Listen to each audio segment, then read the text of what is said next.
반갑습니다. 네, 오늘 자료구조 수업으로 마지막, 그리고 다음 주 월요일 14일 날은 기말 시험이 되겠어요. 자, 일정을 적어보면 14일 월요일 1시 30분부터 4시 20분까지가 기말 시험입니다. 과목은 자료구조. 그 다음에 범위는 이제 전체 배운 데까지긴 하겠지만 제일 먼저 우리가 배웠던 것 중에 하나가 이 재기호출이죠. 그래서 이 재기호출에서 이 첫 번째 이제 그 팩토리얼 계산하는 거 했었거든요. 뭐 그런 거 응용하는 것들 좀 생각해 보시면 되겠죠. 네, 그 다음에 두 번째가 배열에 대한 걸 했어요. 네, 그래서 배열에 대한 걸 하는데, 배열을 할 적에 보게 되면, 이 행중심이냐, 열중심이냐라고 하는 얘기를 했었죠. 그래서 이와 같은 경우에 행중과 열중심에 대해서 하면서, 이걸 하는 이유 중에 하나가, 예를 들어서 어셈블리 언어와 같이 배열의 기능이 없다라고 한다면, 우리 주기억 장치에 어떻게 이제 내가 쳐넣는 데이터를 읽어드릴 수 있느냐, 어셈블리 코드 같은 데서. 뭐 이런 것들 한번 생각해 볼 수 있는 거다죠. 그 다음에 세 번째가 이 연결 구조에 대한 얘기죠. 그 연결 구조에 대한 것들은 앞으로 무궁무진하게 사용될 자료 구조 형태예요. 그래서 굉장히 중요한 자료 구조입니다. 그래서 여기에 보게 되면 이 링크를 하나 갖고 있는 경우 또는 두 개 갖고 있는 경우 이렇게 했었고 이런 것들의 응용 분야가 굉장히 많으니까 생각해 보시면 되겠죠. 그 다음에 네 번째가 뭐 스택, 그 다음에 큐라고 하는 거에 대해서 했어요. 스택과 큐, 이것도 사실 연결 구조체로 할 것이냐, 배열로 할 것이냐라고 하는 거에 대해서 생각해 볼 필요가 있고, 또 스택에서 뭐 오버플로라든지 언더플로라고 하는 경우, 큐도 마찬가지 어떻게 되느냐. 또 큐에서는 이 환영 큐라고 하는 걸 이용하죠. 왜 환영 큐를 이용하는지에 대한 것도 한번 생각해 보시길 부탁드리겠습니다. 자, 5번에 가게 되면 이 추리라고 하는 거에 대해서 했어요. 나무 모양의 이 어떤 족보 모양의 이제 그 자료 구조가 되고 그 중에서 특히 이 바이너리 추리에 대해서 했었죠. 그래서 바이너리 추리에 이 그 각각의 노드들을 방문하는 트래버서라고 하는 노드 방문법, 인오더, 프리오더, 그다음에 프리오더, 포스트 오더 이런 방식으로 각각의 노드를 방문하는 순서를 결정하게 되고, 알고리즘은 아주 간단하지만, 이런 알고리즘이 있다라고 설명드렸고요. 그 다음에 6번에 가서 정렬에 대해서 했었죠. 이 정렬에서 특히 셀렉션 소트나 인서션 소트 같은 거는 아주 단순한 형태고 버블 소트도 마찬가지고 여기서 조금 더 고려해야 될 건 뭐냐면 디바이드 앤 컨커라고 하는 방식의 그 알고리즘으로서 이 두 가지를 주로 얘기했었죠. 하나가 머지 소트, 그 다음에 퀵 소트. 자, 이걸 보게 되면 머지소트가 훨씬 이제 이 디바인 컨커러스에 적합한 어떤 구조이긴 한데 이 퀵소트의 어떤 아이디어가 굉장히 중요한 점이 있어요. 그래서 퀵소트라고 하는 개념에 대해서 한번 알아보실 필요가 있겠다. 그 다음에 오늘 하는 것이 그래프인데 이 그 그래프에 대한 얘기는 아주 간단하게 할 거니까 한번 불러보시고 이 그래프에 대한 거는 굉장히 무궁무진한 분야가 되겠어요. 모든 자료를 표현할 때 이 그래프로 표현할 수 있기 때문에 이 그래프는 이 2학기에 더 추가해서 이제 수업을 하도록 했어요. 그러니까 어디서 수업하냐 하면 알고리즘입니다. 그래서 인공지능 알고리즘 쪽에서 수업을 본격적으로 하게 되겠고, 오늘은 그래프의 맛배기 정도만 하도록 하겠습니다. 자, 시험 범위 이렇게 되는데, 보통 시험 문제가 나오면 한 네 문제에서 다섯 문제 정도 나가게 되겠죠. 자, 여기다 이제 뭐 하나 더 추가한다면 알고리즘이란 무엇이냐라고 하는 정의는 좀 알아둘 필요가 있겠죠. 그래서 이런 것들은 이제 다 어차피 오픈북 시험일 테니까 오픈 자료 다 될 테니까 여러분들이 이제 그 답안은 반드시 쓸 거라고 생각하면서 내는 문제일지도 모르겠죠. 자, 이렇게 해서 저희 그 시험은 1시 반부터 시작되는데 이미 말씀드렸던 바와 같이 1시 반에 이 그 출석을 한번 체크해 보도록 하겠습니다. 그래서 일단 출석 체크를 하고 만약에 월요일 날 시험 안 보신 분들도 있죠. 뭐 그런 경우는 성적이 나갈 수가 없기 때문에 출석 점검을 좀 하고 만약에 제가 출석하는 부른 동안에 체크한 동안에 안 오신 분들이 있어요. 그런데 또 불구하고 시험은 참석하시는 경우가 있겠죠. 좀 늦게 오느냐고. 그래서 제가 한 20분 정도를 기다리고 그리고 안 오셨다고 하더라도 만약에 그 시험을 보시고 나서 문제는 이 클래스에 올리도록 하겠습니다. 그래서 문제는 그 1시 30분에 이 클래스에다가 탑재하도록 하죠. 그리고 이 답안은 각자 뭐 백색 종이를 쓰시길 부르겠어요. 백색 종이에 노란색이나 뭐 갈색이나 하지 마시고 백색 종이에 작성해서 그 촬영 후 이 메일로 어, 발송을 해주시면 되겠어요. 저한테. 자, 그 이메일은 다시 말씀드리겠지만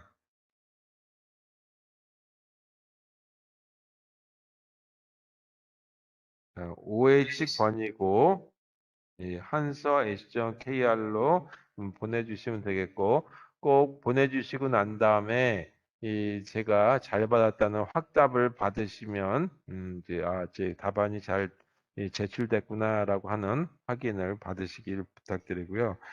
보내실 때 촬영한 경우는 PDF 파일로 보내주시길 부탁드리겠어요. 그리고 가능하다면 선명하게 보내주시면 되겠습니다.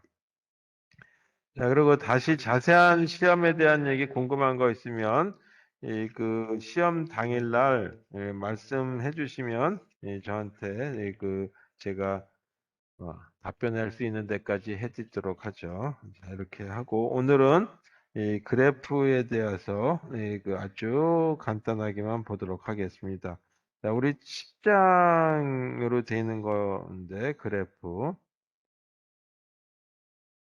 네, 이 그래프라고 하는 정의, 이게 언제 시작됐냐면, 이 오일러라고 하는 사람 들어보셨을 거예요. 이제 스위스 분인데, 굉장히 그 당대 이 수학에 뛰어나신 분이었어요. 그래서 이 오일러라고 하는 분이 처음 그 그래프라고 하는 개념을 도입을 하기 시작했다.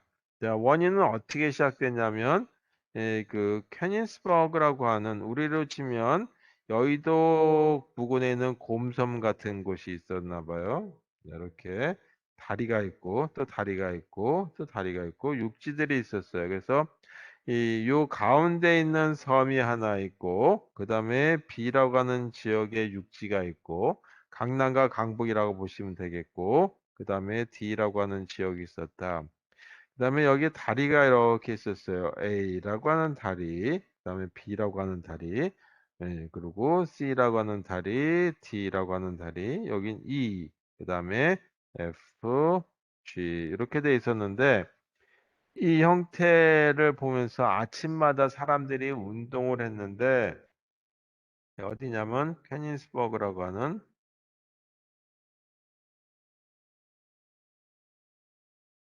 이렇게 생긴 곳이에요. 그래서 여기가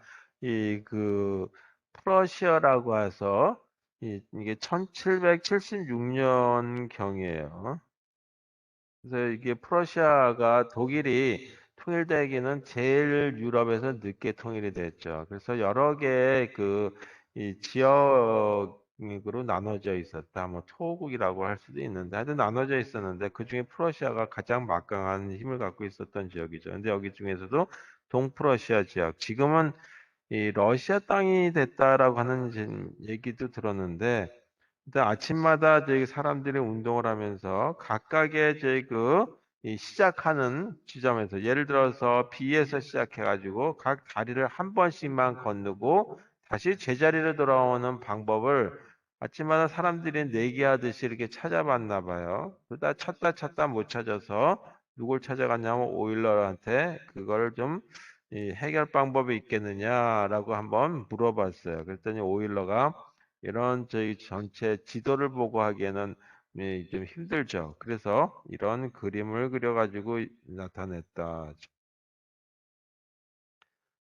자, 이렇게 보게 되면 이 동그라미로 좀 진하게 되는 점이 육지 부분이겠죠. 그래서 A라고 하는 지역이 있고 B가 있고 그다음에 여기가 C라고 하는 육지가 있고 D라고 하는 육지가 있다. 자, 이 사이에 A라고 하는 다리, B라고 하는 다리, C, D, 그다음에 E, F, G라고 하는 이런 모델을 갖다가 만들었어요. 그리고 이 모델이 바로 그래프의 시작이 됐다라고 하는 거죠.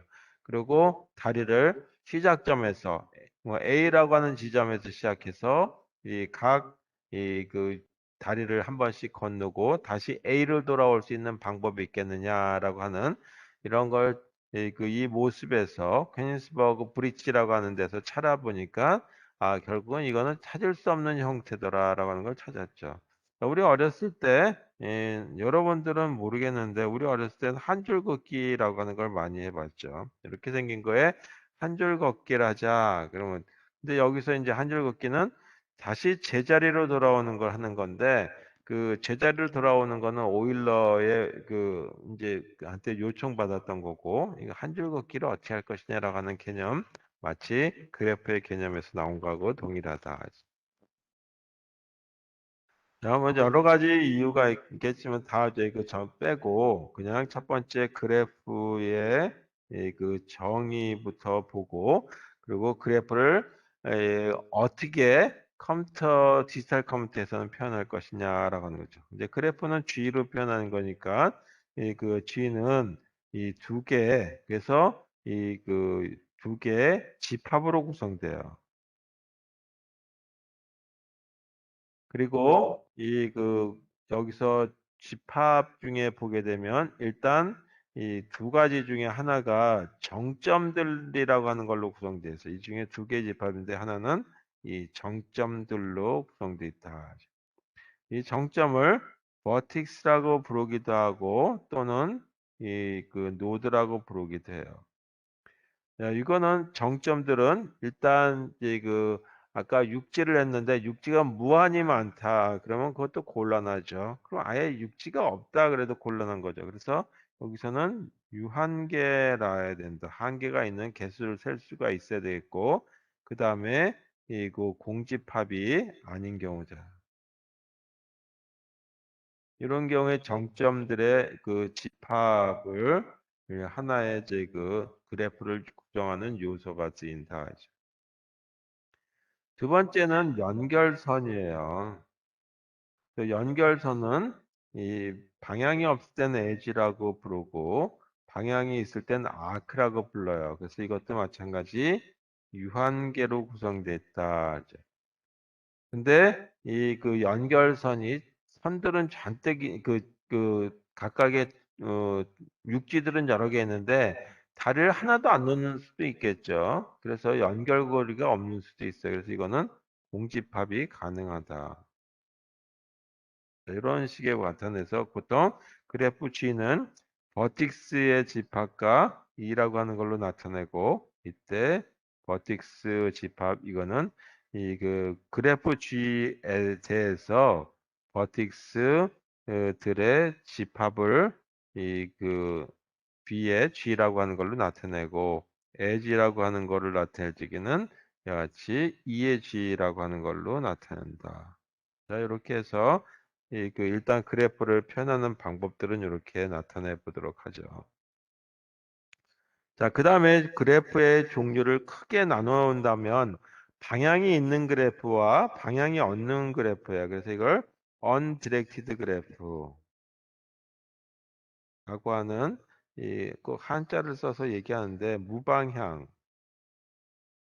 그래프가 있겠고 방향을 갖고 있는 걸 갖다가 이 디렉티드 그래프다라고 불러죠. 이걸 줄여서 다이그래프라고도 하는데 이걸 다이그래프 이거는 유방향이다라고 하는 거죠. 자, 그래서 이 요거에 대한 예를 하나 보죠. 이 무방향 그래프에 보게 되면 그래프 G1이라고 하는 게 있었다라고 한다면 정점들이 이렇게 네 개가 있다라고 하는 걸로 보도록 하겠습니다. 이렇게 생긴 경우가 바로 무방향 그래프죠. 자, 여기서 나타낼 수 있는 거는 이 그래프 G1은 버틱스의 집합과 에지들의 집합으로 나타내고 이 버틱스들의 집합을 보게 되면 네 개가 있죠. B0, B1, B2, B3. 그 다음에 에지들의 집합을 보게 되면 이렇게 이 둥근 가로로 보통 표현해요. B1에서 B0에서 B1으로 가는 거. 이 경우는 0에서 1로 가는 길이나 1에서 0으로 가는 길이나 방향이 없다라고 하는 걸로 해서 보통 이 둥근 가로를 쓴다. 그다음에 0에서 3으로 가는 이런 이제 그또 연결선이 있고 1에서 2로 연결된 게 있고 또 2에서 3으로 연결된 게 있죠. 그래서 네 개의 연결선들을 이렇게 이 그 둥근 가로로 표현하는 게 일반적인 무방향 그래프에서의 표기 방법이 되겠습니다. 자, 유방향에 대한 예를 보게 되면 이와 같이 이 그래프 G2가 있다라고 하고 여기 그 B0이라고 하는 정점과 B1이라고 하는 정점과 B2라고 하는 정점이 있는데 이렇게 화살표로 표현이 된다. 이렇게 되는 경우는 유방향 그래프라고 이렇게 화살표가 있는 이 선분을 이걸 아크라고 부르겠다. 그래서 G 들어가는 데는 이와 같이 버틱스들의 집합과 아크라고 하는 이 그 화살표가 있는 G2에 보게 되면 정점들은 0, 1, 2 이렇게 해서 세 개의 정점이 있고 그 다음에 아크들에 대한 것들은 자 A예요. 아크들에 대한 것들은 어떻게 표시하는 방향이 있을 때는 이렇게 앵글 브래켓이라고 하는 걸로 표현해서 0에서 1로 그 다음에 다시 1에서 0으로 이렇게 되어 있죠. 또 하나가 1에서 2로 이렇게 세 개에 해당되는 이 연결선, 특히 방향이 있는 연결선 아크로 구성되어 있다라고 하는 거예요. 자, 관련된 그래프 중에서는 여러 개가 있는데 이 중에 이제 이거 하나만 얘기할게요. 인접. 그럼 당연히 이걸 갖다 영어로 adjacent라고 하고 인접이라고 하는 이 용어는 뭐냐면 두 정점 사이에 엣지가 있는 경우죠.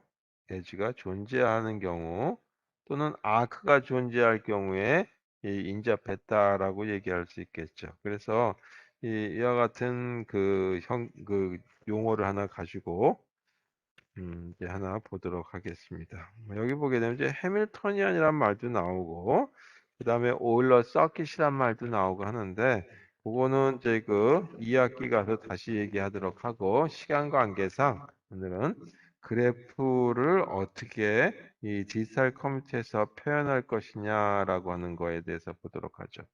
자, 표현하는 수단은 세 가지가 있어요. 조금 전에 인접이라고 하는 말을 썼었는데 인접 한 것들끼리만 어떻게 표현하자라고 해서 인접 행렬로 그래프를 표현한다. 그래서 이거를 adjacency matrix다라 불러요. 이렇게 그 다음에 인접 리스트라고 해서 이 그 매트릭스의 개념보다는 연결 구조체의 개념을 쓴다. 자, 세 번째는 인접은 인접인데 하나가 아니라 여러 개로 연결됐다 해서 다중 리스트다라고 하는 걸로 또 표현된다. 이거는 adjacency, 멀티 리스트. 자, 이렇게 해서 세 가지로 이 그래프를 표현하는 방법에 대한 거를 얘기하도록 하겠습니다. 자, 그럼 첫 번째 인접 행렬로서 그 표현 예를 하나 보도록 하죠. 이 G1이라고 하는 그래프가 있고 정점이 1, 2, 3, 4 이렇게 이 네 개의 정점이 있다라고 가정해 보죠. 자, 이렇게 생긴 경우를 갖다가 우리가 이 그 디지털 컴퓨터에서 표현할 적에 이거는 이렇게 행렬로 표현하자 이거죠. 그리고 이 행렬 연결을 하기 위한 정점의 개수가 4개니까 4 by 4 행렬. 정점의 개수가 여기가 1, 2, 3, 4라고 하는 정점에서 어떻게 연결되는지를 보는 거다. 그러면 1에서 2로 연결된 게 있죠. 1에서 1로 이렇게 가는 게 없으니까 이건 0. 1에서 2로 가는 게 있으니까 1. 1에서 3으로 가는 연결선이 있고 1에서 4로 가는 연결선이 있죠. 따라서 연결선이 있으면 1로 표현하자 이거죠. 다시 2라고 하는 데서 시작하게 되면 2에서 1로 연결된 게 있고 2에서 자기 자신을 잃게 된 게 없죠. 따라서 자기 자신으로 연결된 게 없으니까 그 부분은 0으로 표현한다. 2에서 3으로 연결돼 있고 2에서 4로 연결돼 있죠.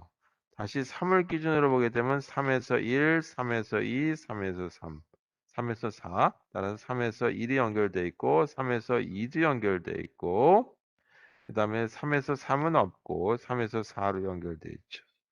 다시 4에서 보게 되면 4에서 1도 연결되어 있고 4에서 2도 연결되어 있고 4에서 3도 연결되어 있는데 4에서 4는 없다. 이렇게 표현되는 것이 인접 행렬이라고 하는 걸로 그래프를 표현하는 방법이다. 자, 그럼 방향이 있는 그래프에서 보면 1에서 2로 방향이 있고 1에서 2로 가는 방향이 있고 2에서 3으로 가는 데다가 하나 더 한다면 1에서 1로 가는 이런 형태가 있다. 그럼 이거를 그래프로 표현할 적에는 정점의 개수가 3개니까 이제는 3 by 3 행렬이면 되겠다. 그래서 각각의 행을 이렇게 1, 2, 3이라고 하는 걸로 표현연제그 그냥 제가 한번 편의상 적어 놓은 거예요. 1에서 1로 가는 연결선이 이렇게 있죠. 따라서 1. 1에서 2로 가는 연결선이 있으니까 1. 1에서 3으로 직접 가는 것이 없은 거죠. 직접 연결됐다 해서 그걸 인접이다라고 합니다. 2에서 보게 되면 2에서 1로 가는 게 있죠. 2에서 2로 가는 화살표가 없죠. 따라서 그다음에 2에서 3으로 가는 게 있다. 3에서는 보니까 딱 갇히고 가는 데가 없어요. 따라서 이렇게 표현된다. 자, 이게 바로 인접 행렬이라고 하는 걸로 그래프를 표현하는 수단이 된다. 하나만 더 해볼게요. G3라고 하는 그래프가 있는데 1, 2, 3, 4 이렇게 돼 있다. 아까 이런 걸 했었는데 만약에 1에서 2로 가는데 비용이 이렇게 아까는 있냐 없냐 정도 했는데 비용이라고 하는 게 여기 그 개입할 수가 있죠. 도시에서 도시로 가는데 뭐 서울에서 부산 가는 데는 비용이 얼마, 서울에서 대전 가는 데는 얼마 이런 식으로 하나의 이제 그 테이블을 만들 수가 있듯이 이런 비용이다라고 하는 걸로 한번 보죠. 그러니까 6, 그다음에 치러가는 비용 5, 여기 4, 1. 자, 이런 걸 다 뭐라 하냐면 가중치라고 부른다. 그러면 요거에 대한 거를 이 그 배열로 나타낼 수밖에 없다는 얘기죠. 그건 이 정점의 개수가 4개, 그리고 이 시작 정점에 대한 거하고 마지막 종점에 대한 걸 볼 수 있겠죠. 자, 1에서는 자기 자신으로 가는 게 없으니까 0. 1에서 2로 가는데 비용은 10. 1에서 3으로 가는데 비용은 4. 1에서 4로 가는데 비용은 5. 다시 2에서 보게 되면 2에서 1로 가는 데 비용이 얼마가 드냐면 10이 들죠. 그래서 2에서 2로 가는 이 그 방향 그 연결선이 없으니까 0. 2에서 3으로 가는데 6. 그다음에 2에서 4로 가는데 1. 3을 기준으로 보게 되면 3에서 1로 가는데 4, 3에서 2로 가는데 6, 그다음에 3에서 3으로 가는 비용은 없고 3에서 4로 가는데 7이 든다. 자, 4를 기준으로 보게 되면 4에서 1로 가는데 비용이 5, 4에서 2로 가는데 비용이 1, 그다음에 4에서 3으로 가는데 비용이 7, 4에서 4로 가는데 비용은 0. 이렇게 된 걸 볼 수 있죠. 그래서 이렇게 대각선을 기준으로 이 대칭이 되는 모습을 찾아볼 수 있다. 그 다음에 그 두 번째 방식을 보게 되면 인접 리스트라고 하는 걸로 그 그래프를 표현할 수도 있겠다. 자, 인접 리스트니까 이와 같이 이 그 노드의 모습을 한번 결정해 보자.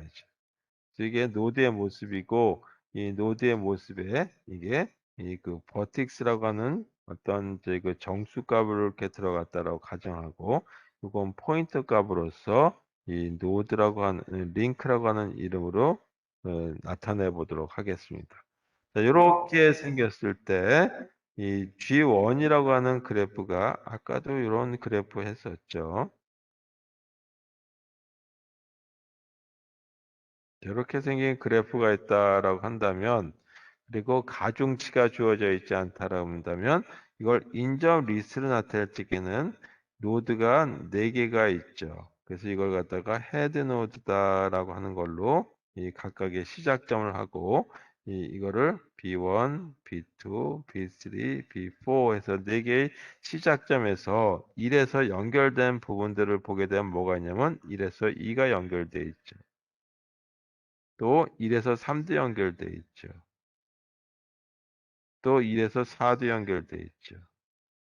그리고 연결된 게 없다. 그래서 인접한 것들끼리만 쭉 묶어 놓은 거죠. 물론 이 묶어 놓을 때 무작위 순서대로 할 수도 있겠지만 대체적으로 한다면 순서를 그 크기 순서대로 나열해 주는 것이 조금 더 나중에 검색하는 데 쉬울 거란 말이에요. 그래서 이렇게 이제 저도 따라서 한번 해봤습니다. 자, 2번을 보게 되면 2하고 연결된 게 1번이 연결돼 있고 2하고 3번도 연결돼 있고 또 2하고 4도 연결돼 있다. 그리고는 없죠. 그럼 널 이렇게. 3번에서 보게 되면 3하고 1, 3하고 2, 3에서 3이다. 3에서 1, 3에서 2, 3에서 4. 그리고 없죠. 4 정점에서 보게 되면 4에서 1, 4에서 2, 그다음에 4에서 3. 이렇게 이 그 각각의 헤드 노드들부터 시작해서 연결된 것들끼리의 모습을 갖게 만들 수 있는 이런 구조를 인접 리스트다. 하나 더 해서 2번, 3번 3개고 화살표가 있는 방향이 있는 그래프다라고 한번 보죠. 그리고 3. 자, 이와 같은 경우는 이 3개의 노드가 있으니까 헤드 노드가 3개가 있어야 되겠죠. 이거를 1, 2, 3이다 라고 하는 걸 한다면 1에서 연결된 거는 자기 자신이죠. 따라서 1번이 연결돼 있고 1에서 2로 가는 연결선이 있다. 그리고 없죠. 2번에서 보게 되면 2번에서 1번으로 연결된 게 있고 또 2번에서 3번으로 연결된 게 있죠. 그는 없죠. 3번에서는 연결된 게 아무것도 없어요. 따라서 null. 자, 이렇게 이 그 인접 리스트로 나타낼 때는 헤드 노드들을 두고 그 헤드 노드들이 이 그 서로 직접 엣지로 연결된 이런 걸 갖다가 인접 리스트라고 하는 걸로 표현하면 되겠다. 자, 마지막 그 인접 다중 리스트에 해당되는 것만 보죠. 그러면 어떻게 되냐면 인접 리스트의 경우 요 첫 번째 그림을 보게 되면 1에서 2나 2에서 1이나 동하는 거죠. 이거나 그 다음에 2에서 1이나 이거 결국은 동일한 거다 이거죠. 그래서 두 개에 해당되는 노드들을 동시에 같이 갖고 있으니까 메모리 낭비가 될 수도 있죠. 아까 인접 행렬로 표현하게 되면 대각선을 기준으로 이 그 왼쪽 하단과 오른쪽 상단으로 삼각형 부분이 있었는데 그게 대칭이 되죠. 대각선의 대칭이 되죠. 그러니까 두 배의 메모리 공간을 낭비하게 되니까 한 번만 쓰는 게 어떻겠냐라고 하는 거예요. 그래서 이 찾은 거가 바로 이 지금 하게 될 인접 다중 리스트다.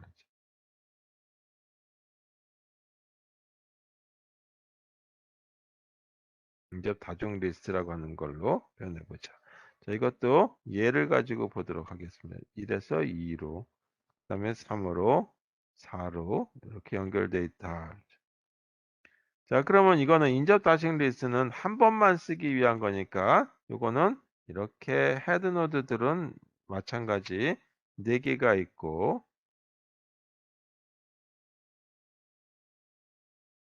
자, 이렇게 해서 4개가 있고, 보게 되면 1에서 2로 연결된 게 있죠. 그래서 여기 보게 되면 edge를 보게 되면 1에서 2라고 하는 edge가 있고, 그 다음에 1에서 3이라고 하는 edge가 있고, 또 1에서 4라고 하는 edge가 있죠. 이걸 갖다가 1에서 2, 2에서 1 이렇게 하지 말자 이거죠. 한 번만 쓰자 이거죠.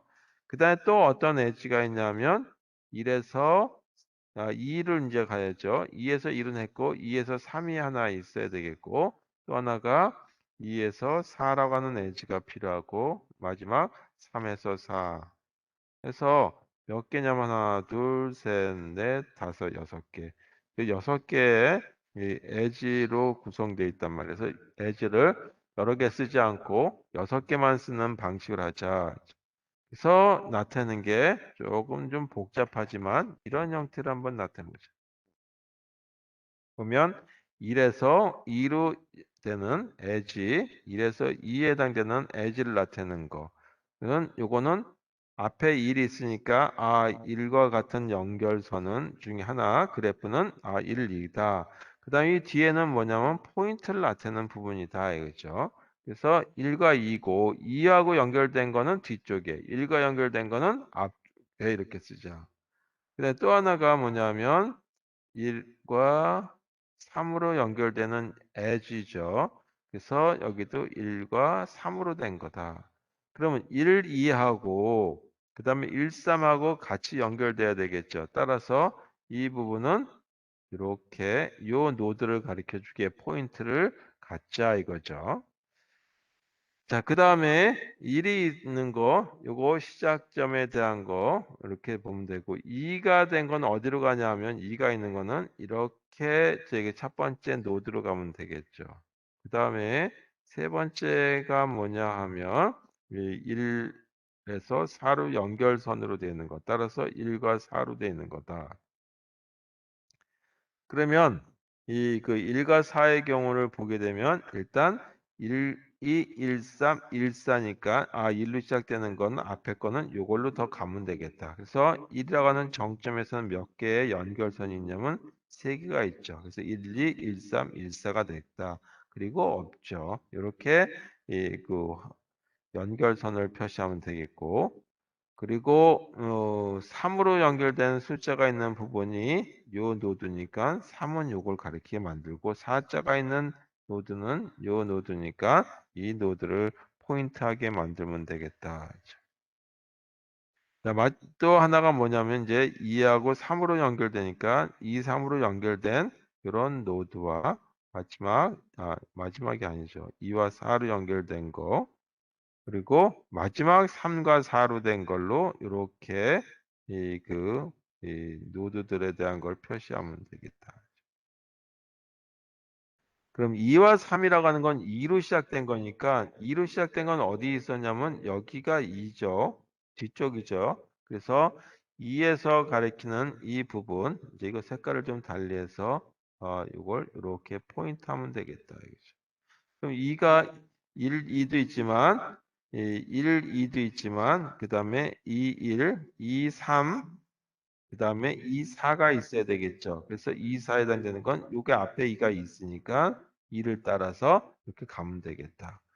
그리고 더 이상 2로 시작하는 게 없으니까 여기다가 너를 넣어주면 되겠다는 얘기죠. 자, 그 다음에 3으로 시작하는 걸 보게 되면 3, 1, 3, 2, 3, 4예요. 그래서 3이 어디 있냐면 여기에 3이라고 하는 숫자가 있다. 그리고 3이라고 하는 숫자는 이 뒤에 링크하고 연결되어 있다. 자, 3은 또 어떻게 하냐면 3, 2라고 3, 2하고 마찬가지 되죠. 따라서 3, 2는 이렇게 연결을 하면 되겠죠.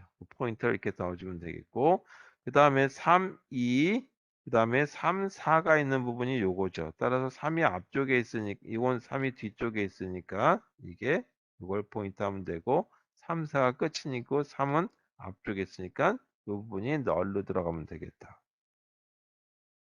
자, 4로 시작하는 부분은 이 4, 1, 4, 2, 4, 3이죠. 그 4, 1이나 1, 4나 똑같은 거니까 이렇게 그 1, 4에 해당되는 4, 1이 먼저 만들어지죠. 또 4, 2에 해당되는 거나 2, 4가 동일한 거니까 이 포인트는 이걸 포인트하게 만들면 되겠다. 그 다음에 4이 다음에 4, 3 부분이 있어야 되겠죠. 3, 4나 4, 1이나 그 3, 4나 4, 3이나 똑같죠. 따라서 이 포인트는 이걸 포인트하게 만들고 더 없으니까 널 이렇게 만들어주는 거. 자, 이렇게 하게 되면 이 엣지에 해당되는 것만 가지고 이와 같이 연결선들에 대한 걸 만들 수 있죠. 이때 장점은 뭐냐 하면 엣지들은 상당히 많은데 노드가 몇 개 안 된다든지 했을 때 훨씬 더 유리하겠죠. 그래서 이 노드가 좀 복잡해지긴 했지만 그래도 한 번씩의 엣지만 쓴다는 측면에서는 훨씬 더 메모리 낭비를 줄일 수 있다라고 하는 걸로 이렇게 표현하는 것이 인접 다중 리스트다.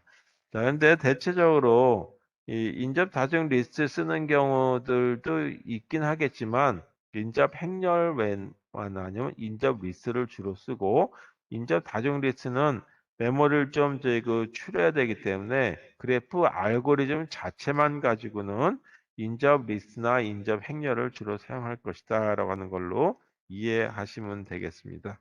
자, 이렇게 해서 이 그래프를 디지털 컴퓨터에서 표현하는 데까지 다뤄봤습니다. 그래서 원래 요 그래프의 요 정도까지가 이 자료 구조 수업하는 범위로 제가 생각하고 있었던 거예요. 좀 더 진도를 많이 나와가지고 이 그래프를 다 자세하게 하고 그 다음에 뭐 이제 저희 그 뒤에 보게 되면 정렬 그 다음에 검색 뭐 다른 또 저희 외부 자료들에 대한 거 파일들에 대한 거 뭐 이런 것까지 다 했으면 좋겠지만 시간이 여의치 않아서 이 정도에서 매 학기 진도를 나가고 다른 부분에 대한 거, 자료 구조의 다른 부분에 대한 거는 또 관련된 과목에서 한다라고 말씀드렸죠. 그래서 알고리즘 쪽에서도 좀 더 추가적으로 하고, 그 다음에 파일과 관련된 자료 구조 쪽에서는 또 데이터베이스 쪽에서 하게 될 거다라고 보시면 되겠어요. 그래서 이 학기는 데이터베이스 쪽에서 조금 더 다른 분야가 있겠고, 2학년 분들은 알고리즘을 듣게 될 거라고 생각해요. 선택하신다면 또 그때 이 그래프 쪽을 좀 더 추가해서 설명드리도록 하겠습니다. 또 여기까지 이 수업을 오늘 하도록 하고요. 이 처음에 시험 범위 얘기했었죠. 그래서 그래프 얘기를 했었는데 이 시험 범위에서 그래프는 빼도록 하겠습니다. 그래서 이 처음부터 그 수업 시작하면서 그래프 시험 범위 안 들어간다고 얘기하면 안 들으실 것 같아가지고 지금 말씀드린 겁니다. 그래서 시험 범위는 이 재기호출, 그 다음에 배열, 스테카 큐, 그 다음에는 이제 추리, 정렬, 뭐 요 정도 범위 내에서 이 시험 문제가 나온다라고 생각하시고 시험이라고 하는 문제는 이 다음에 이제 더 연속해서 공부할 적에 필요하고 중요하다라고 생각되는 것이 이 시험 문제로 나오겠죠. 그래서 그런 관점에서 이게 중요하구나라고 하는 거를 찾아보실 수 있겠죠. 다음 학기에는 뭐가 배울 거니까 이런 부분들이 지속적으로 나오더라. 또는 이거 취업을 해가지고 이 전문가가 되기 위해서 꼭 필요한 자료는 이러한 부분이더라라고 하는 걸로 알고 계시면 되겠어요. 그리고 이 알고리즘 분야로서 이 자격 시험 보는 경우도 있고 입사 시험 보는 경우들이 있죠. 그래서 알고리즘의 가장 기본이 되는 것이 자료 구조이기 때문에 자료 구조를 어떻게 만드느냐에 따라서 어떤 사람은 알고리즘에 만든 거가 복잡해지고 어떤 사람의 알고리즘은 간단해지고 이렇게 될 수 있죠. 그 다음에 수행 시간도 어떤 건 빠르고 어떤 건 늦을 수 있어요. 이런 그런 관점에서 자료 구조가 굉장히 중요한 거기 때문에 뭐 우리가 자바를 난 학교에서 배웠어. 뭐 그런 의미는 별로 중요하지 않고요. 자바라는 언어가 평생 갈 것도 아니고 나중에 또 사장될 수도 있겠죠. 그래서 이 영원히 이제 컴퓨터와 관련돼서 영원히는 모르겠고 컴퓨터와 관련된 이런 이제 일을 할 적에는 자료 구조나 알고리즘이 핵심이 된다. 물론 뭐 컴퓨터 구조가 확 바뀌어서 이 세상이 바뀐다라면 또 알고리즘의 형태도 바뀌긴 하겠지만 그래도 기본 형태는 자료 구조하고 알고리즘이라고 하는 거에 기본적으로 쫓아다니고 나머지 특수한 뭐 기술들은 그때그때 더 추가해서만 뭐 한두 달 정도 연수받는 정도로 하면 금방 따라가시게 됩니다. 자, 이렇게 해서 요 정도로 오늘 수업하는 걸로 끝내도록 하겠습니다. 자, 수고하셨고요. 다시 말씀드리면, 다음 주 월요일 날 1시 반까지 꼭 와주시길 부탁드리고요. 그래서 제가 한 20분 정도 기다렸다가, 뭐 질문하신 분 중에 그러면 저보고 계속 감독을 하냐라고 하는 건데, 제가 여러분들 카메라 키라고 할 수도 없는 거고, 또 그 앞에서 하시라고 할 수도 없는 거죠. 그래서 일단 시험 문제를 여러분들이 다운로드 받은 것까지 됐다라고 한다면 나가시면 되겠고, 다 시험을 자유롭게 보시고 난 다음에 촬영해서 4시 20분까지니까 그때쯤 해서 저한테 이메일로 촬영한 거를 보내주시면 되겠어요. 그리고 부탁드리는데 가능하다면 좀 선명하게 글씨를 좀 써주시고 그리고 저희가 촬영할 때에도 좀 환한 불빛에서 촬영하셔가지고 그림자가 생기지 않게 해서 제가 좀 읽어보기 좀 쉽게 해주시길 부탁드리겠습니다. 보통 잘 모르면 글씨도 막 쓰고 좀 어두컴컴하게 가지고 보내시는 분들이 있어요.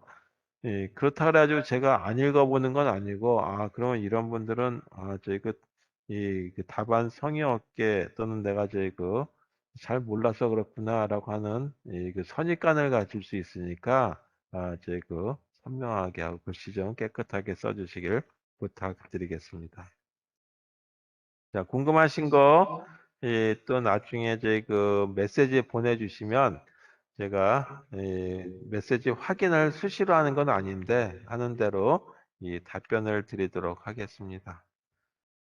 자, 한 학기 동안 수고하셨고요. 다시 다음 주 월요일 날 뵙도록 하겠습니다. 오늘 수업은 여기까지 하고 내년이랬네. 2학기 때는 대면 수업이 되도록 저도 한번 소원을 빌어보도록 하겠습니다. 그리고 그때 여러분들 얼굴을 또 대면 수업 싫어하시는 분도 있을 거예요. 뭐든 그때 가서 또 다시 제가 뭐 소원까지는 빌지 않고 대면 수업이 되면 여러분들하고 얼굴을 뵙도록 하겠습니다. 자, 한 학기 동안 수고하셨습니다. 네, 미리 말씀드립니다. 수고하셨다고. 네, 여기까지 오늘 수업하겠습니다.